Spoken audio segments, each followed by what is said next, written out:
नमस्कार, मैं विजय institute of nursing से स्नेहा पिलानिया। यह इंस्टीट्यूट दिल्ली एनसीआर का नंबर 1 इंस्टीट्यूट है।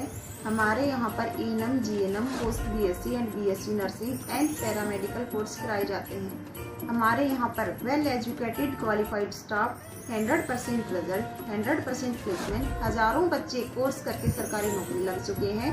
Full AC classroom and hostel facility. हमारे इन हाउस हॉस्पिटल में बच्चे ट्रेनिंग दी जाती है।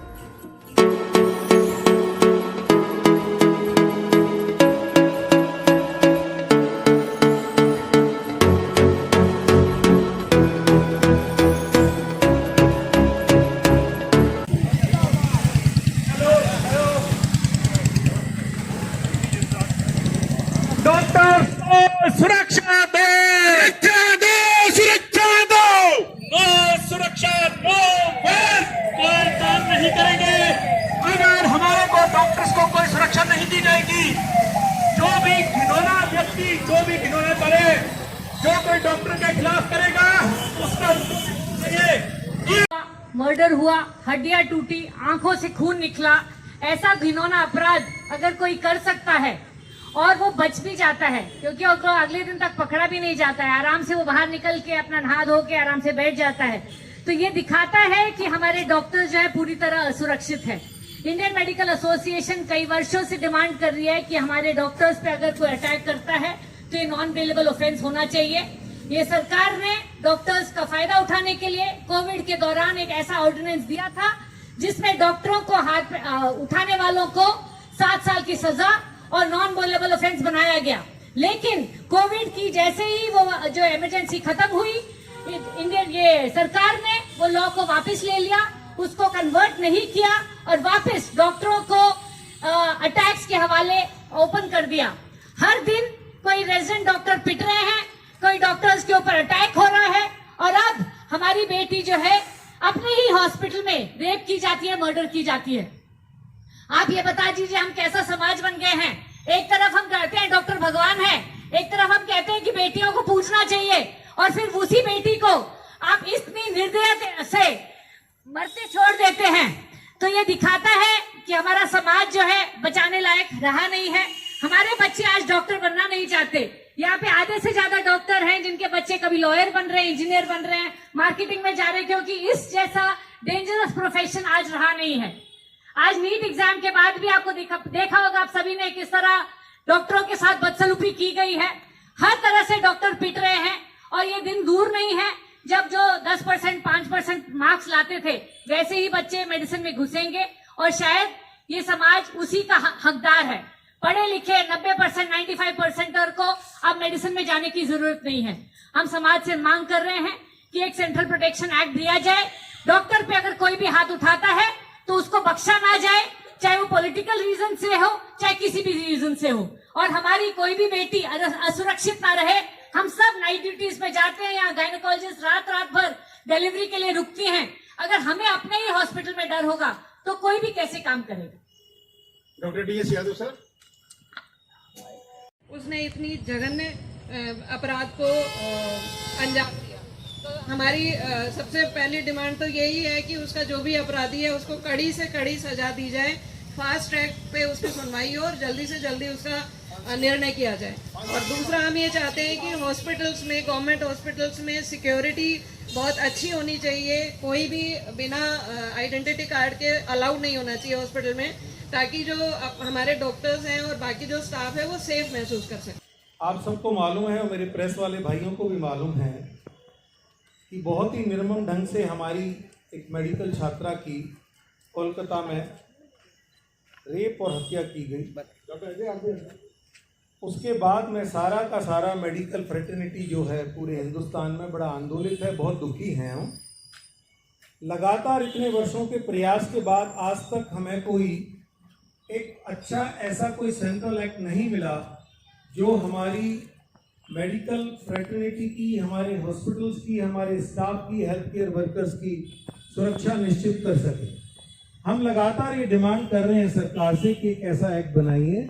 ये रोजाना की घटनाएं, अस्पतालों में आए दिन मारपीट होना, इस तरीके से डॉक्टर्स के मर्डर होना, ये इसके लिए हम आपका साथ भी चाहते हैं कि समाज को, ये सिर्फ मेडिकल फ्रेटर्निटी की आवाज नहीं है, ये आवाज एक समाज की आवाज होनी चाहिए, क्योंकि आफ्टर ऑल जो बच्चे हैं वो इस समाज के हैं।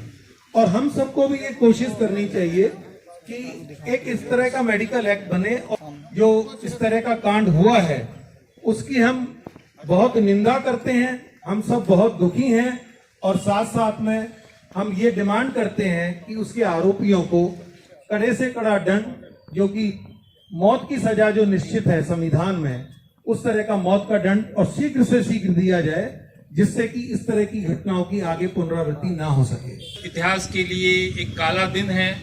हमारी एक बेटी जो कि मेडिकल फ्रेटर्निटी में रात में अपनी ड्यूटी पर थी, अगर इस घटना की जितनी निंदा की जाए वो कम है, और निंदा वर्ड तो बहुत छोटा वर्ड है मेरे हिसाब से।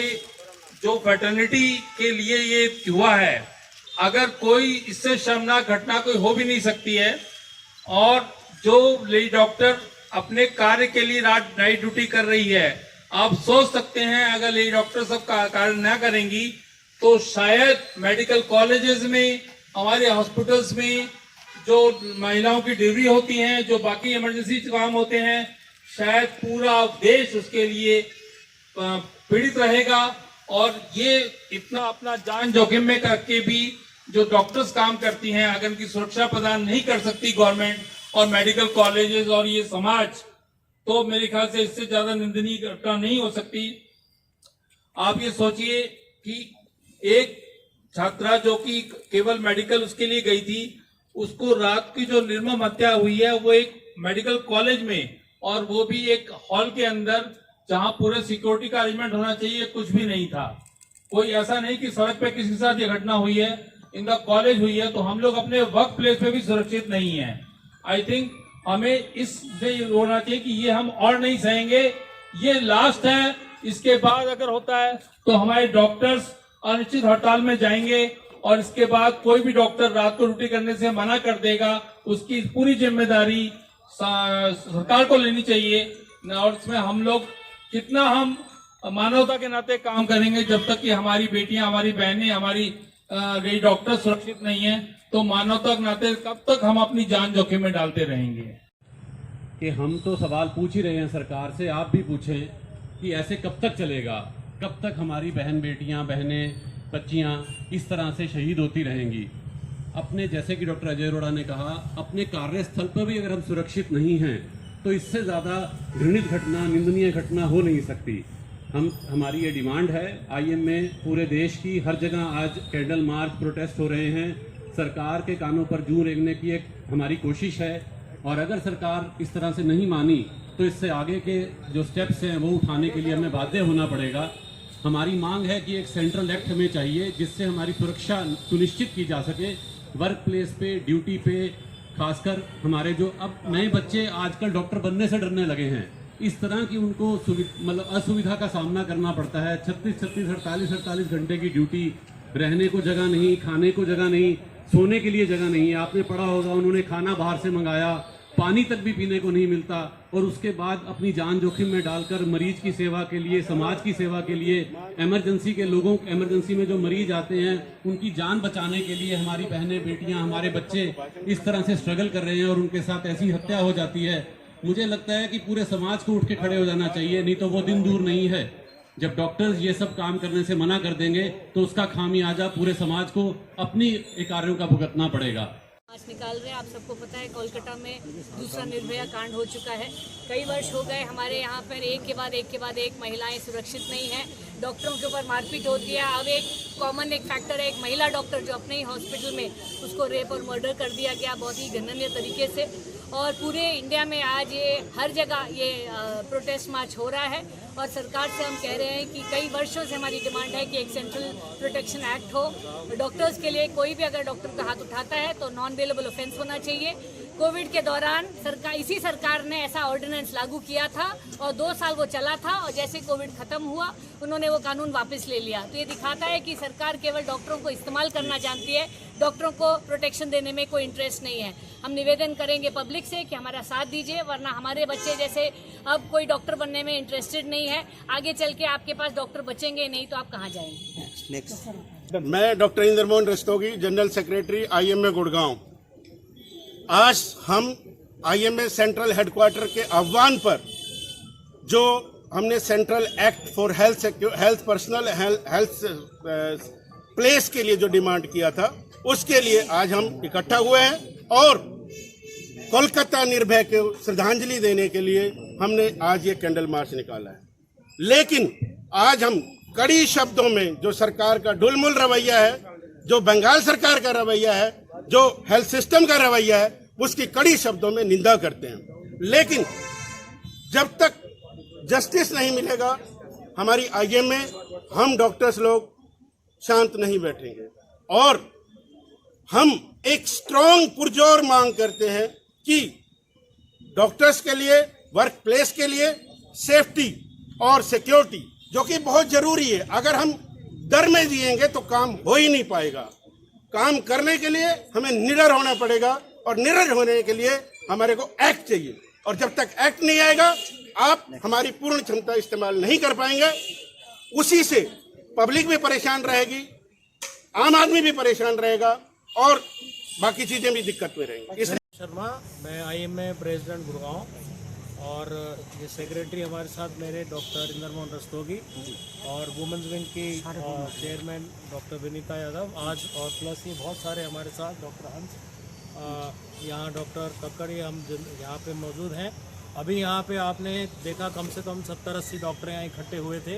ये आज हम जो इकट्ठे हुए हैं, ये कलकत्ता निर्भया जो कांड हुआ है, जो ऑन ड्यूटी डॉक्टर का हत्या करी गई है और उसके ऊपर कुछ रेप के भी आरोप हैं, जो जिसने भी ये गंद काम किया है, आज उसके लिए पूरे इंडिया के अंदर हर जगह के अंदर IMA ने प्रोटेस्ट किया है।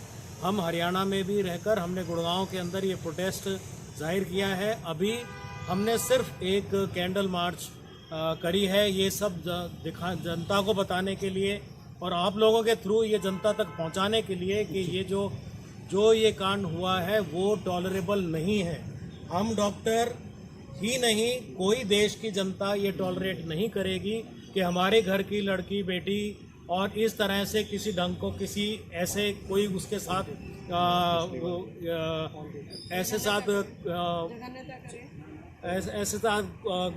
घृणित काम हो, वो हम नहीं बिल्कुल बर्दाश्त करेंगे। और इसीलिए आज हम यहाँ पे इकट्ठे थे। इसके साथ साथ हम एक अपना एक मेमोरेंडम जो है MP को भी यहाँ पे देंगे, मेंबर ऑफ पार्लियामेंट, जो उनको इंद्रजीत सिंह को भी हम ये देंगे ताकि वो कभी पार्लियामेंट में इससे आवाज़ उठाएं और संसद के अंदर ये आवाज़ उठाएं और अल्टीमेटली ये कोई लॉ बननी चाहिए, जो बार बार एक बार बीच में आई थी जब ज़रूरत थी, तो 1920 के अंदर ये लॉ बनाई गई कि डॉक्टरों के लिए ये सब नहीं सहा जाएगा, लेकिन अब उन्होंने फिर से कहा कि पॉसिबल नहीं है बट ये हमें बहुत ज़रूरी है और हम इसके लिए ही सारे के सारे डॉक्टर्स मिलके ये सब अभी जो मिलके हमने ये सब जो वॉक करी है, अगर ज़रूरत पड़ी तो सारा देश, सारे डॉक्टर IMA और उसके साथ बाकी डिफरेंट जो भी स्पेशलिटीज़ हैं, ज़रूरत पड़ी तो हम पूर्ण स्ट्राइक पे जाएंगे, इमरजेंसी सर्विसेज तक भी बंद करेंगे। डॉक्टर साहब आपका नाम और बताइए। मेरा नाम डॉक्टर अजय शर्मा है, मैं IMA गुड़गांव का प्रेसिडेंट। डॉक्टर साहब, इस तरह के मानसिकता वाले कुछ लोगों की वजह से पूरी कम्युनिटी बदनाम होती है। निर्भया कांड पहले भी हुआ, निर्भया कांड दोबारा हो गया है। कैंडल मार्च हमेशा निकाले जाते हैं इस तरह के कांड होने के बाद में। लॉ डॉक्टर के साथ साथ में सभी लोगों के लिए भी होना चाहिए कि जो कोई ऐसा कार्य करेगा तो उसके खिलाफ सख्त से सख्त एक्शन होना चाहिए। सबसे पहले मैंने यही कहा है कि ये चीज़ हम डॉक्टर ही नहीं, हम पूरी जनता, इसमें कोई भी ये बात नहीं सहेगी कि ऐसा कांड किसी के साथ भी हो। वो आज एक फीमेल के साथ हुआ है, कल को किसी मेल के साथ किसी की मार पिटाई, डॉक्टर की हो किसी और की हो, वो कोई देश का प्राणी नहीं सहेगा। जी धन्यवाद आप। मैं doctor Ajay Arora, president elect IMA Gurgaon. आज हम जो यहाँ निर्भया के लिए एक विरोध प्रकट करने के लिए एकत्रित हुए हैं और ये इतनी गहरी वो है जिसकी हम घोर निंदा करना चाहते हैं। अगर डॉक्टर्स को अपने घर पर ही, अपने प्लेस में, अपने वर्क प्लेस में सुरक्षा नहीं मिलेगी तो डॉक्टर कैसे काम कर सकते हैं। और हमारे लिए डॉक्टर्स जो रात भर जग के मरीजों की सेवा करती है, अगर उनके लिए भी हम सिक्योरिटी प्रोवाइड नहीं कर सकते तो ये बहुत ही चिंताजनक विषय है। और अगर सरकार एक्ट नहीं बनाएगी तो इस तरह ही डॉक्टर्स की निर्मम हत्या होती रहेगी। इससे पहले राजस्थान में एक लेडी डॉक्टर ने सुसाइड किया था, तब भी हमने डिमांड की थी कि उनके लिए एक पॉजिटिव इन्वायरमेंट बनना चाहिए जहां वो निर्भय होकर सारा कार्य कर सके। और अपनी डॉक्टर्स अपने हिसाब से बेस्ट करते हैं। आप एक तो बोलते हैं डॉक्टर भगवान का रूप है, उसी भगवान के रूप को आप खंडित कर देते हैं और इस तरह की घटनाएं जो करते हैं वो समाज के लिए एक अभिशाप है। मुझे चाहिए कि आप लोग जो मीडिया वाले हैं इस आवाज़ को आप लोग उठाएं, बिकॉज आप चौथे स्तंभ में अगर आप ये आवाज़ उठाएंगे तो शायद सरकार के कुछ ना कुछ। मैं हूँ डॉक्टर सविता चौधरी, मैं गुलाबी पंख की तरफ से जो IMA का एक हिस्सा है। मैं बस इतना ही कहना चाहती हूँ, आपने सारी बातें सुन ली हैं। वो निर्भया जो हुआ वो आपकी और मेरी किसी की भी बेटी या बहन या बहू हो सकती थी। तो ये सोचकर आप हमारे साथ चलिए। हम चाहते क्या है, हम यही तो चाह रहे हैं कि हम एक सुरक्षा दो। हम दिन रात मरीजों की सेवा करते हैं, क्या ये मांग क्या गलत है कि हमें सुरक्षा चाहिए? हम छोटी सी मांग सरकार से कर रहे हैं कि हमारे ऊपर कोई हाथ न उठाए। वायलेंस के लिए कुछ पनिशमेंट आप तय कीजिए और हमें एक सुरक्षा दीजिए जिससे हम निडर होकर अपना काम करें। हम विंग की चेयरपर्सन हूँ। आज की जो हम जो कैंडल मार्च निकाल रहे हैं वो कोलकाता में जो जूनियर रेजिडेंट डॉक्टर थी उनके खिलाफ, उनके साथ जो निंदनीय घटना हुई उसके अगेंस्ट ये मार्च हम निकाल रहे हैं, उसका विरोध प्रदर्शन के लिए। और हम सरकार से डिमांड करते हैं कि अस्पतालों में सिक्योरिटी जो है वो प्रोवाइड करी जानी चाहिए। और सेंट्रल गवर्नमेंट से हमारी मांग है कि एक सेंट्रल प्रोटेक्शन एक्ट डॉक्टर्स के लिए लाया जाए ताकि कोई भी डॉक्टर्स के साथ वर्क प्लेस पे किसी भी तरह की मारपिटाई या वायलेंस ना कर सके। लेकिन एसोसिएशन ने कहा था कि NMC के थ्रू भी नोटिफिकेशन जाए, तो आज एक छोटा सा काम इस डायरेक्शन में हुआ है कि सभी मेडिकल कॉलेज को जो NMC के अंदर हैं उनको निर्देश दिए गए हैं कि चाहे छोटी घटना हो चाहे बड़ी घटना हो, कोई भी मारपीट की घटना हो, चाहे रेजिडेंट के साथ हो, डॉक्टर के साथ हो, उसकी FIR लाजमी करानी है और वो रिपोर्ट करनी है within 6 to 8 hours to the NMC। Otherwise क्या होता था, कंप्रोमाइज कर लो जी, कोई बात नहीं है, आपके साथ होगा, छोड़ो, पब्लिक है जी, हमारा नाम खराब हो रहा है, और वो ढुल मुल नीति के कारण ऐसे चलता रहता था। But this will not go any longer. We stand here united, we want justice, we want a central act for the health security, for the health personnels, for the health system. और जब तक ये लागू नहीं होगा, और इसको लागू करने के लिए सिर्फ सरकार को बाध्य करने के अलावा और कोई चारा नहीं है। चाहे उसके लिए हमें सड़कों पे उतरना पड़े, चाहे हमें उसके लिए कोई भी किसी भी हद तक जाना पड़े, और उसका एक ही तरीका है, जब तक हम इमरजेंसी सर्विस कभी भी बंद नहीं करेंगे, हमारे साथ कुछ भी नहीं। आप आज कह दीजिए 50 डॉक्टर फांसी खा रहे, कुछ नहीं होगा, कोई बात नहीं जी, देखेंगे, कोई नहीं होता। आप कह दीजिए 500 डॉक्टर आज काम छोड़ देंगे, कुछ नहीं करेंगे, देखिए सरकार आपके कदमों पे होती है। 10 मिनट के अंदर सिस्टम पैरालाइज हो सकता है। इनको सिर्फ वोट बैंक की चिंता होती है, डॉक्टरों की नहीं है, क्योंकि हम यूनाइटेड नहीं है। और ये मैसेज देने के लिए हम यहाँ खड़े हुए हैं that we are united, we are united, we demand justice, we want central act, we want central act for the security of the health personnel and the workplaces. That is our utmost demand, and that is what we want, and we will not sit down like that only. Thank you.